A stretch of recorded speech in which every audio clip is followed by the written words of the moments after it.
रास्ता जलना होगा। नदियों से अगर पाना है तो पर्वत छोड़ निकलना होगा। और हम आदम के बेटे हैं, क्यों सोचे राह सरल होगी। कुछ ज्यादा वक्त लगेगा पर संघर्ष जरूर सफल होगा। हर संकट का हल है, आज नहीं तो कल। मैं अगले वक्ता के रूप में हमारे देव कुमार धान साहब को आमंत्रित करता हूं कि वो आए और अपने विचार रखें। बिहार के ये पटना की राजधानी की इस हॉल में हम लोग एक राष्ट्रीय आदिवासी सेमिनार का आयोजन कर रहे हैं। उसके माननीय अध्यक्ष ललित उरांव जी, भगत जी, मनोज गोंड जी, राजेश जी और तमाम झारखंड, यूपी, मध्य प्रदेश, छत्तीसगढ़ और तमाम प्रदेशों से आए हुए तमाम अतिथिगण, गोवा, महाराष्ट्र से आए हैं। सबको हम बहुत धन्यवाद देते हैं कि आप इस सेमिनार में आकर बिहार वासियों का जो है मनोबल को ऊंचा किए। तो हम लोग कुछ मुद्दे पर ही कुछ दिनों से काम कर रहे हैं, तो इसलिए हम ललित जी को बोले कि भाई हम कुछ बोलना चाह रहे हैं। बहुत लंबा हम नहीं बोलेंगे, 10-15 मिनट ही में मूल सारांश बात रखेंगे। क्योंकि यूनिफॉर्म सिविल कोड, समान नागरिक संहिता जो लाने का जो बात किया गया वर्तमान सरकार, तो आपको तो पता ही होगा कि बीजेपी का एजेंडा में 3 मुख्य एजेंडा हुआ करता है। एक है 370, जिस पर सरकार ने काम कर दिया, केंद्र सरकार ने, राम मंदिर, और तीसरा जो है समान नागरिक संहिता। कोई बयान नहीं दिया है बीजेपी और ऐसे वो नहीं लाया है, उसका घोषणा पत्र में बहुत दिनों से समान नागरिक संहिता चल रहा है। निश्चित रूप से ये समान नागरिक संहिता, यूनिफॉर्म सिविल कोड, ऐसा लगता है कि ये मुसलमानों के लिए कानून है, ईसाइयों के लिए कानून है, लेकिन आदिवासियों पर इसका क्या प्रभाव पड़ेगा, इसका हम लोग तमाम बुद्धिजीवी लोग तमाम लोग इस पर अध्ययन कर रहे हैं। और छन कर जो आया है कि निश्चित रूप से हमारा जो प्रथागत कानून है, कस्टमरी लॉ है, जो हमारी विशिष्ट संस्कृति है, अगर समान नागरिक संहिता मने लागू होना, मने हिंदू कानून लागू होना, हिंदू कोड बिल लागू होना, ये मुख्य रूप से है। जब हिंदू कोड बिल लागू हो जाएगा तो हमारी विशिष्ट संस्कृति कहाँ रहेगी?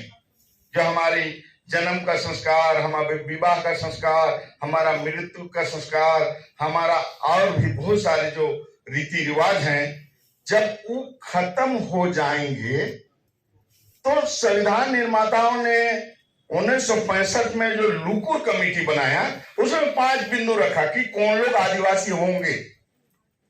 उसमें एक सबसे महत्वपूर्ण बिंदु रखा कि जिसकी विशिष्ट संस्कृति होगी। जब हिंदू धर्म में हम चल जाएंगे, ईसाई धर्म में चल जाएंगे, बौद्ध सिख में चल जाएंगे, तो हमारी विशिष्ट संस्कृति जब खत्म हो जाएगी, तो वो जो 5 बिंदु में जो कहा गया है कि विशिष्ट संस्कृति होना चाहिए, तो हम स्वतः आरक्षण से बाहर हो जाएंगे। हमारा 5th शेड्यूल खत्म हो जाएगा। जब 5th शेड्यूल खत्म हो जाएगा तो पेशा कानून खत्म हो जाएगा। तो इस तमाम चीजों को हम लोग अध्ययन कर रहे हैं।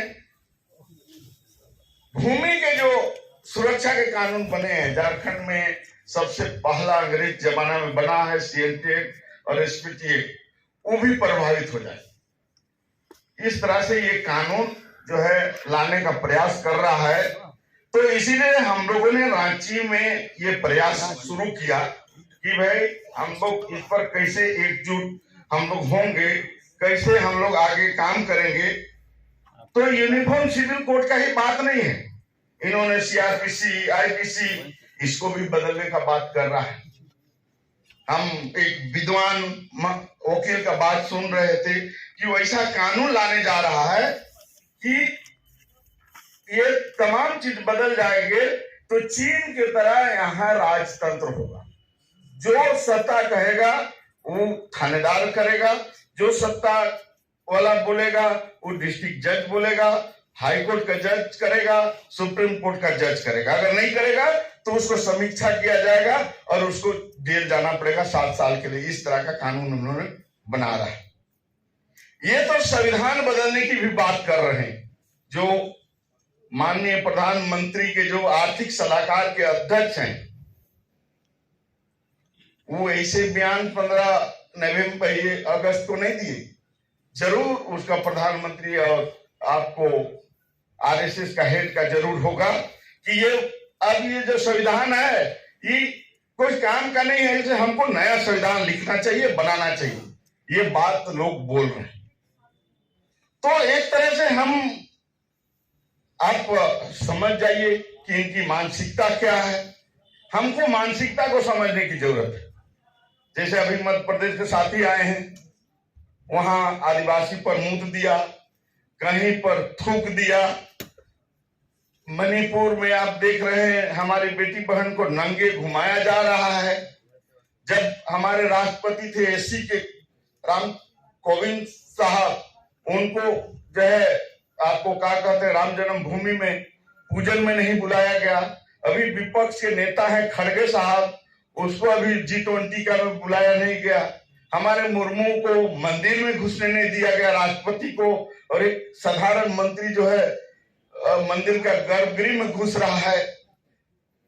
संसद भवन का उद्घाटन हुआ, हमारे मुर्मू साहब राष्ट्रपति को नहीं बुलाया। तो पहले बात इसकी मानसिकता को आप समझिए कि वो हमारे मानसिकता क्या है, इसको पहले आप समझिए।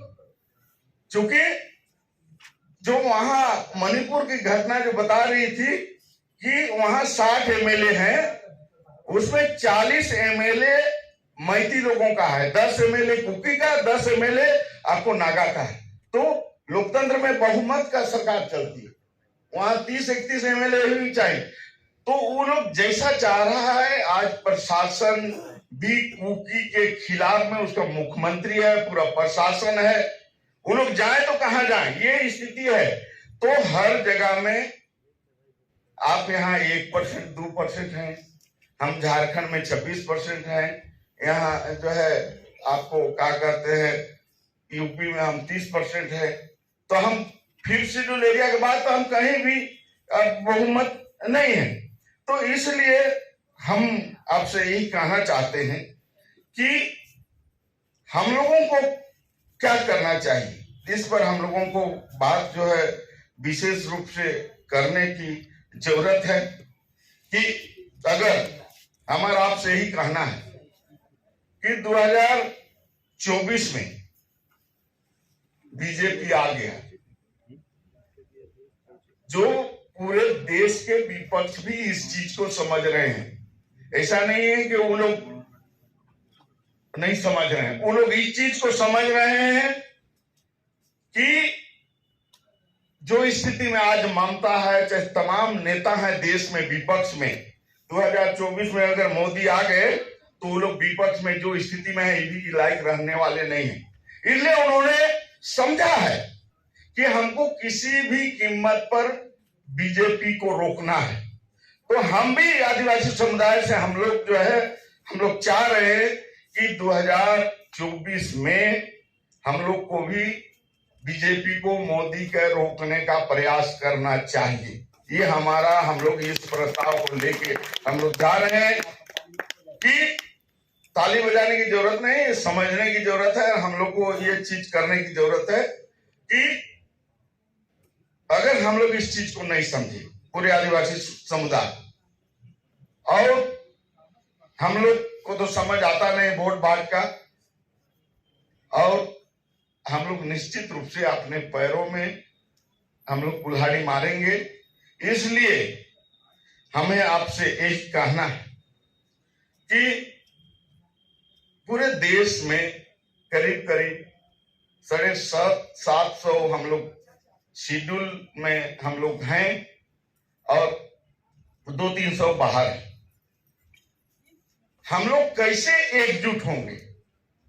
जैसे बिहार में जो है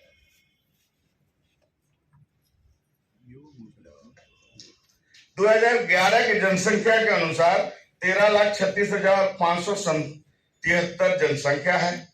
इसमें एक